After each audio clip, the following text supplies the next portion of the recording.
حياكم الله and thank you for making the time and thank you for being with us tonight.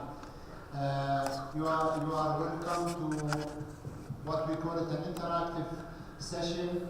We will go through main points, mainly to understand the importance of the trust and why trust is important and the idea. And we are welcoming our guests just arriving from the US, Dr. Michel and Dr. Dennis. They have published a book, the bestseller, Trust Building, and they've been working in this area for the past 25 years, researching and getting into the area of trust and why we need the trust, and what is most importantly in their research, what I have seen and attracted me, and we have been working together for the past year, is also the element that break trust.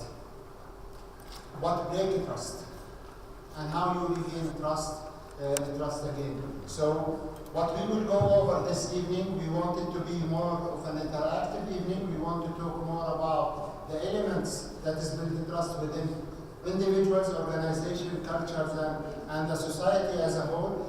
I think we will go over main points why trust is important to our life and why we need that, and how can we build the trust, regain trust, and get trust within our society and culture. The whole thinking and the whole issue behind the trust has been the center of many research recently. From top leadership to organization to the others. But what we have in the research with regard to Reina is more the deep understanding to the facilitation and the assessment, and we go over all this and how can we implement it and how can we get it running. So I trust that Michelle is ready because she got there abaya. And she is ready with us to start today for getting us the detailed introduction, and then we will go and talk more about the other elements of trust. Please. So first of all, welcome.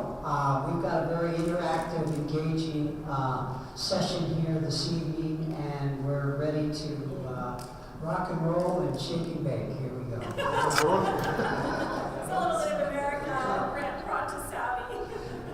So as we kick off, I want to just thank Dr. Abdullahi and his team for welcoming us and hosting us in Saudi. It's just a real honor to be here with you. We've been preparing for this for several months, and we're just very delighted to be here. And thank you for joining us this evening. So you were coming into the room this evening is an indication to us of an interest that you have in trust. So I'm just a little bit curious. Are you curious as to what are the kinds of things that are on leaders' minds today that pique their interest and trust? Is that a bit of curiosity for you? I believe the most interesting thing that I came to hear is how to measure the trust. Yeah, I think this is something new trending in the market, like how to measure the trust. So I'm really excited to see how you guys go to How to measure the trust. We will explore that, and I so appreciate your point of view that trust is failing, because it is. Yes. When trust is there, we feel it, don't we? And when trust isn't there, we feel it. Yes. We feel it. We don't see trust, but we feel trust. I can count 1, 2, 3 trust. Yes. Yes. So we will explore that and the specific behaviors that build trust, which give birth to how is it measured? How is it measured scientifically? Okay. Well, we are going to have an evening that is rich in discussion. So this is a dialogue that we will continue. And in the spirit of so, we're going to jump right in. Sure. So we're going to jump right in and ask you a question. Why is trust important to you at this time?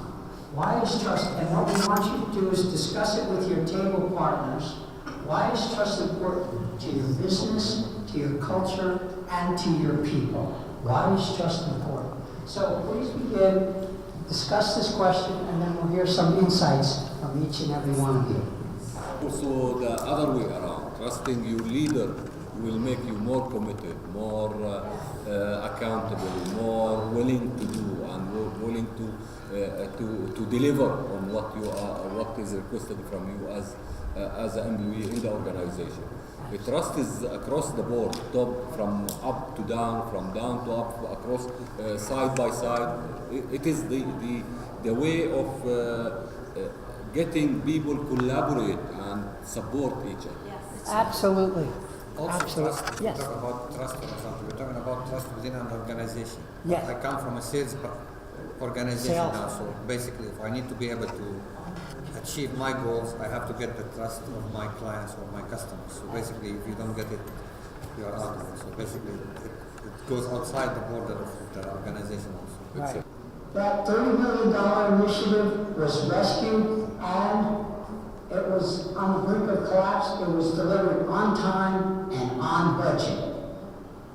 The plant that was the lowest producer of the 12-plant nationwide network manufacturing plant went from the lowest to the highest producer and has maintained that for the last 5 consecutive years. So it wasn't just a blip on the screen. They're actually, and each year, slowly growing and increasing in their productivity. Increased engagement scores of 25% in 9 months. Saved $1 million in strategic planning costs within 9 months.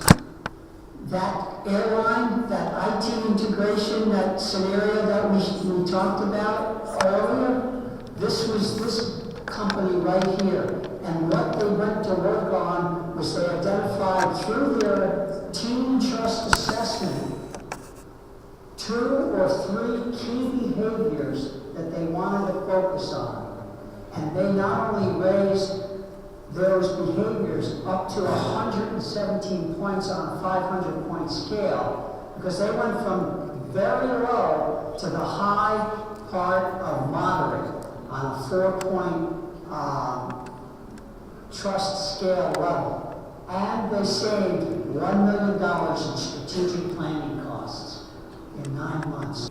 How many of us have worked late at night or worked over a weekend to cover because somebody did not keep their agreement?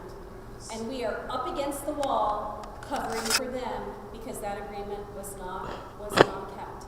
And the consistency.